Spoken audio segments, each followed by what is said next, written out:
मधुमेहाच्या किंवा डायबिटीसच्या पेशंटमध्ये जेवणानंतर एक 10 ते 15 मिनिटांनं केलेली शतपावली ही किती फायदेशीर असू शकते, असे बरेच पेशंट्स मला प्रश्न विचारतात.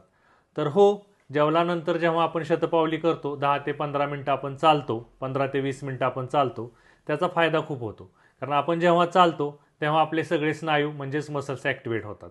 जेव्हा मसल्स ॲक्टिवेट होतात तेव्हा आपल्या शरीरातलं GLUT4 नावाचं एक रिसेप्टर असतं की जे इन्सुलिन शिवाय रक्तातली साखर आपल्या स्नायूंमध्ये घेतं. त्याला इन्सुलिनची गरज लागत नाही.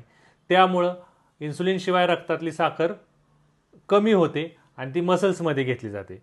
यामुळं काय फायदा होतो, तर जेवणानंतर जे रक्तातले साखर वाढते, त्याचा स्पाईक वाढला जातो जेवणानंतरचा, पोस्टप्रँडल साखरचा तो कमी होतो. त्यामुळे साखर नियंत्रणात ठेवण्यास मदत होते. त्यामुळं पॅनक्रियाजवर येणारा ताण टाळतो. नंतर जेवणानंतर चालल्यानंतर शरीरात होणारं ब्लोटिंग किंवा पोट फुगणं हे कमी होतं. पचनक्रिया सुधारण्यास मदत होते. तिसरी गोष्ट, चालल्यामुळं शरीरात कॉर्टिसॉल नावाचं जे हार्मोन वाढलेलं असतं ते कमी येतं. त्यामुळे शांत झोप लागते. आणि तिसरा फायदा म्हणजे दुसऱ्या दिवशीची होणारी जी उपाशीपोटीची साखर आहे ती कमी होण्यास मदत होते.